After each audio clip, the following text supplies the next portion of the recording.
Ontem eu estava conversando com uma amiga e ela dizendo que não aguentava mais a sogra, que ela se intrometia demais na relação dela e que a culpa era do marido, que permitia, que parecia uma criança de 15 anos que ainda morava com a mãe, porque tudo que a mãe pedia ou mandava, ele obedecia, e ela já estava por aqui. Será que isso acontece com você também ou você conhece alguém que passa por isso? Vamos tentar entender por quê? Lembrando que psicologia não é matemática, não tem como dizer com exatidão, né? Como eu já falei aqui várias vezes, a gente trata da subjetividade, cada ser humano é único, então pode ter muitas razões, só a pessoa para dizer o que se passa na cabeça dela, mas a teoria psicanalítica ela tenta encontrar uma resposta para o comportamento humano. Talvez o marido dela esteja preso na fase fálica, que vai de 3 a 6 anos. Lembra que eu já expliquei aqui para vocês que ocorre um ponto de fixação toda vez que o adulto, quando ele se vê diante de um conflito, ele retorna para a infância e ele tenta resolver o problema usando as mesmas ferramentas que ele usou e que funcionou lá quando ele era pequeno, porque ele não desenvolveu ainda outras formas de se comportar na vida. Então, pessoas que têm uma fixação na fase fálica, que desenvolveram um caráter fálico, podem ser pessoas que têm dificuldade de aceitar críticas, pessoas que têm necessidade de se exibir, pessoas narcisistas que precisam provar o tempo todo, né, que são melhores que as outras, que gostam de ser o centro das atenções, pessoas dependentes, podem sofrer também com um sentimento de culpa ou sensação de inferioridade ou até de uma repressão sexual. Só que antes, deixa eu explicar de maneira bem resumida aqui para vocês o que é essa fase fálica. Depois que a criança sai da fase anal, ela passa por essa fase onde ela vai ter a atenção voltada para os seus órgãos genitais. Ela vai manipular, que muitos pais ficam chocados, ou até professores na escola que têm um desconhecimento quando a criança começa a manipular seus órgãos.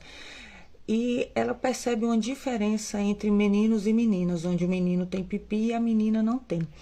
E aí também que vai despertar aquele afeto, né, aquele carinho todo, o menino com relação à mãe e a menina com relação ao pai, que é o complexo de Édipo, que eu já falei bastante aqui em outros vídeos, não vou me repetir. Quem quiser, volta nos vídeos que tem explicações mais aprofundadas sobre esse assunto. Enfim. Nesse momento é muito importante que os pais entrem como uma barra. O pai vai dizer para o menino: não, senhor, essa mulher é minha. Quando você crescer, você vai conseguir uma mulher para ser sua e você vai construir sua própria família. Assim como a mãe também não vai deixar que essa menina se permaneça enamorada por esse pai.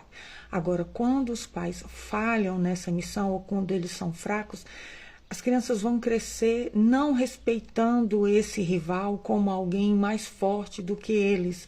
E aí nós vamos ter indivíduos fixados nessa fase fálica. Essa barra, principalmente do pai, ela é muito importante para que esse menino tenha uma socialização no futuro, para que ele se volte no mundo lá fora. Então, às vezes, quando o menino quer se apossar da mãe, começa a dar birra, o pai acaba cedendo, a mãe também fala: deixa que a criança durma no meio do casal.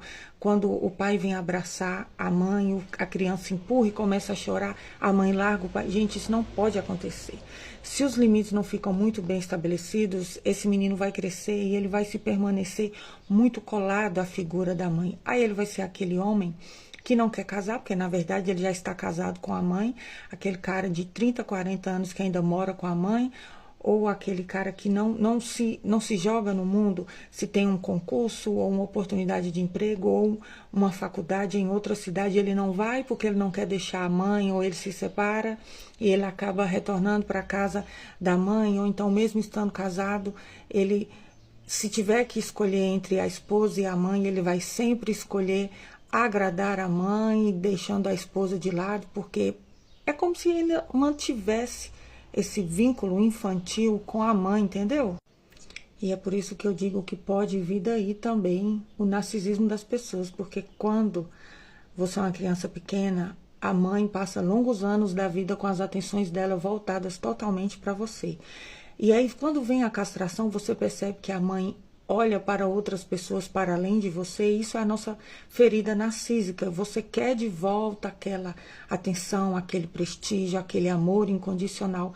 E aí são pessoas que, quando se mantêm fixadas nessa fase fálica, ela passa a vida toda querendo chamar a atenção, ser o centro das atenções, se gabando o tempo todo, tudo que ela faz é melhor que os outros, o que ela tem é melhor do que os outros, ela quer se sentir querida, ela demonstra por fora uma autossuficiência, uma segurança, mas no fundo é uma pessoa que depende da atenção dos outros, que quer ser valorizado o tempo todo. Mas quando o complexo de Édipo ele se desenrola de um jeito satisfatório, nós vamos ter uma identificação com os nossos genitores, que isso é fundamental para formar a nossa consciência de gênero, e o nosso superego, que é a forma como nós internalizamos, né, as regras morais.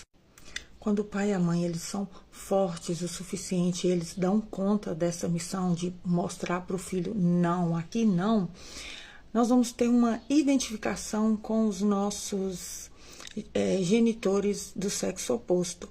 O menino vai sofrer o que Freud chamou de angústia de castração. Ele pensa assim, bom, esse sujeito é mais forte que eu, acho melhor não bater de frente com ele, porque ele pode me castigar, ele pode simplesmente fazer comigo o que ele fez com as meninas, arrancarem o meu pipi, assim como arrancou o delas.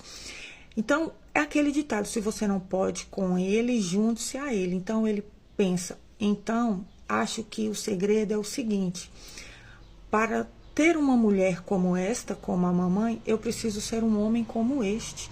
E aí o menino vai se espelhar no pai, vai criar uma identificação com os pais, volta a se aproximar da figura paterna e vai tentar imitar o pai, ter o comportamento do pai, o jeito do pai, tratar as mulheres assim como ele vê o pai tratando a mãe dele. Por isso que, infelizmente, em muitos casos, quando os filhos tiveram pais que agrediam as mães, muitos deles, quando se crescem, eles fazem o mesmo com as esposas. Gente, isso é inconsciente. E a menina vai ter o mesmo pensamento. Se eu quero um homem como este, então eu preciso ser como a mamãe. Então, se a mãe é vaidosa, ela vai ser igual. Por isso que a gente vê as meninas usando o sapato da mãe, as roupas da mãe, a maquiagem da mãe. A gente acaba incorporando o jeito de ser dos nossos pais, por mais que a gente relute muito contra isso. O nosso superego, ele começa a ser formado nessa fase, onde eu vou tomar para mim aqueles valores familiares, aquelas normas, aqueles princípios. É uma escola de vida, né? Por isso que tem o ditado, uma laranja nunca cai longe da laranjeira, filho de peixe, peixinho é.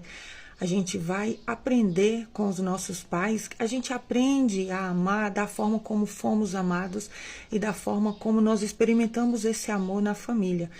Vai se constituir um superego, alguns têm um superego mais rígido que outros, que aí já é assunto para outro vídeo, senão esse vídeo vai se estender demais. Mas o superego são os valores morais que eu cultivo dentro de mim e se eu vou sentir culpa ou orgulho da forma como eu atuo no mundo quando ninguém está me olhando, me vigiando. É por isso que a análise com essas pessoas de caráter fálico, ela leva muito tempo, porque é preciso um longo período para que a pessoa ela faça um mergulho profundo, né, para entender as raízes do porquê que ela se constituiu dessa forma. E aí o analista vai te ajudar a ressignificar esses padrões, encontrando formas mais tranquilas e mais saudáveis de estar no mundo, de se relacionar, de construir laço com o outro, de trabalhar a autoestima. Eu espero que eu tenha conseguido transmitir aquilo que eu gostaria. Até o próximo vídeo. Beijos, pronto, falei.